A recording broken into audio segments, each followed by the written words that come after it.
Hussey Mystery is no longer just a story about what's buried beneath an old building. It's now about something deeper, about truth, memory, and how, in a small seaside town like Bude, stories can take on lives of their own.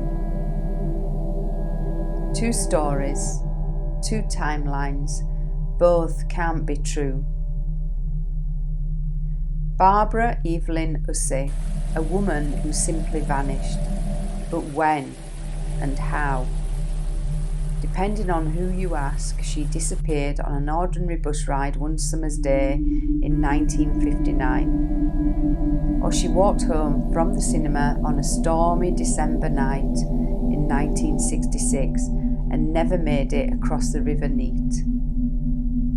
Two completely different endings to one woman's life, and the more I try to find out which one is real, the more impossible it becomes.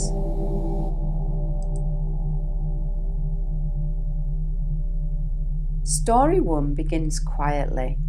Barbara tells her husband, Leslie, that she's off to see relatives. She says she'll take the bus. He doesn't think much of it. People travelled by bus all the time back then. Simple, reliable.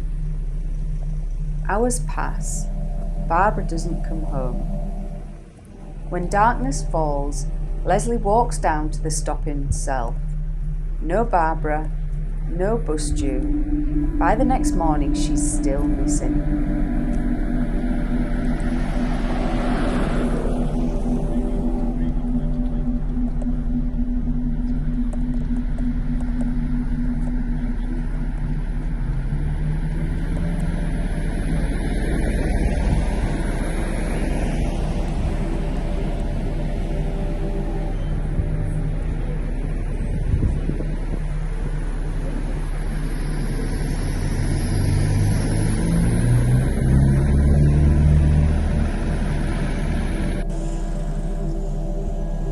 Leslie reports her missing to the police. In a small town like Bude in the 1950s, that news travels fast. Bus drivers are questioned, every route in and out of town. But strangely, none of them remember seeing her that day. Not from her home in Burnview,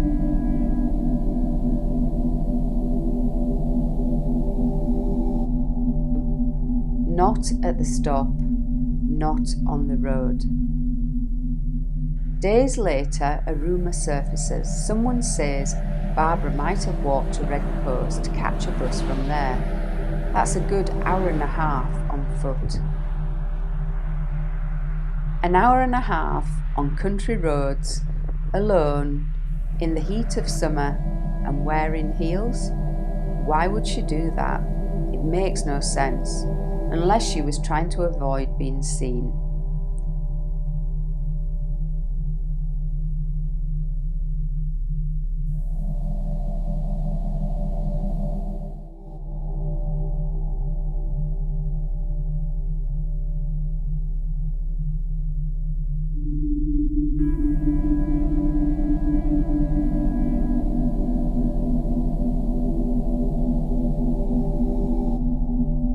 Police set up roadblocks, stop cars and question drivers, but no one, not a single person, reports seeing Barbara on that road.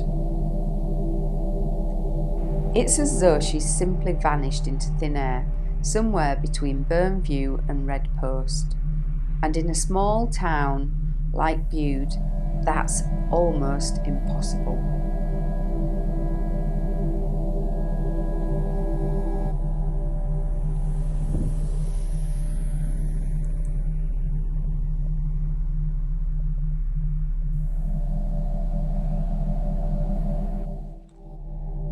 But here's where it gets stranger. If Barbara disappeared in 1959, her death should have been registered years later, once the legal period passed with no sign of life.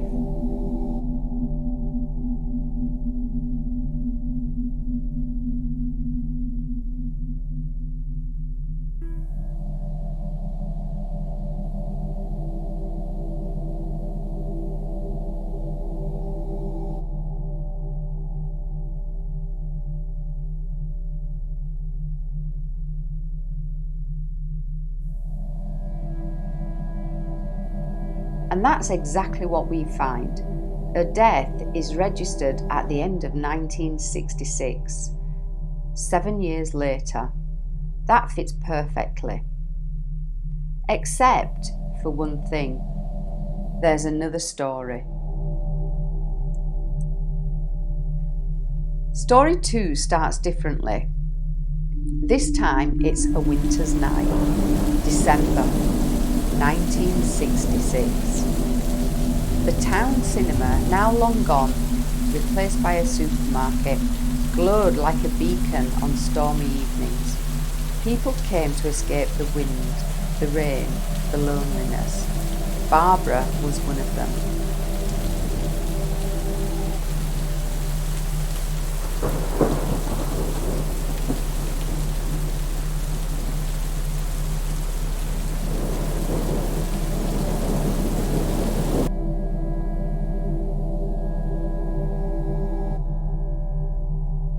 She sits alone in the flickering light, coat collar turned up, handbag on her lap. No one remembers what she watched that night. Some say it was a romance, others a mystery, but everyone agrees it was a dreadful storm.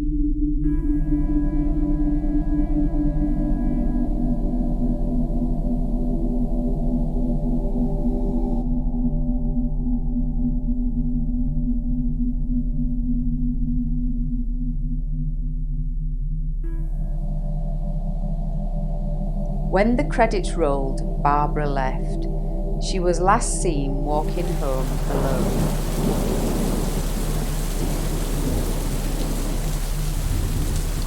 According to the second story, she never made it home. The storm worsened. She took a shortcut by the River Neet, and somewhere along that path she slipped, fell, and was swept away. No body was ever recovered. It's a tragic tale, almost poetic, but the problem is, none of it makes sense. Barbara was living at 2 Burn View, just by the golf course, a straight route home that never passed near the river. And if she was walking to Leslie's flat at Barclays Bank, where he often stayed overnight as caretaker for security, that too is in the opposite direction. Neither path goes near the water. So why has the story survived? Who first told it? And why does no record, no newspaper, no police report, no coroner's entry ever mention a woman drowning that winter?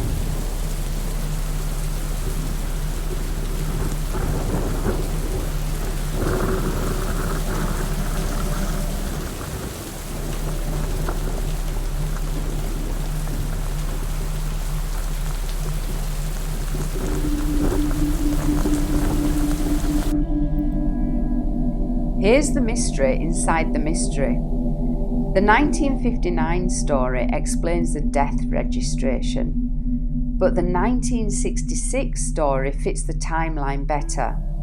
Both can't be true. I pulled the official record. Barbara Evelyn Hussey, death registered in Cornwall, winter 1966.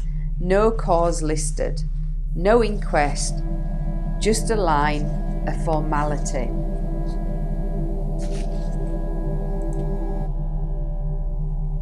Back then, a missing persons case would only be closed after 7 years without proof of life. But that doesn't tell us when Barbara vanished, only when the law gave up waiting. So, if she disappeared in 1959, someone would have filed that paperwork 7 years later, at the end of 1966. But if she really walked home from the cinema in 1966, she couldn't possibly have been missing since 1959. Something just doesn't add up. And if neither story is true, what happened in between?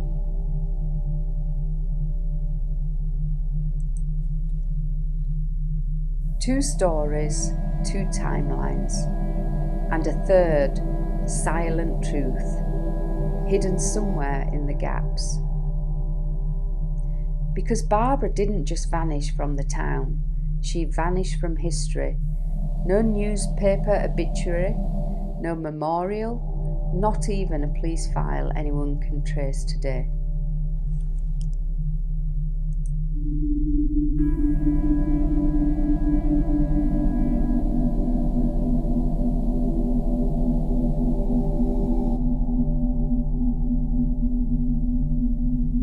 I stand outside the old Barclays bank where Leslie once stayed. If Barbara was walking back here that night, she never would have gone near the river. If she left in 1959, she never would have made it this far. Either way, something or someone erased her trail.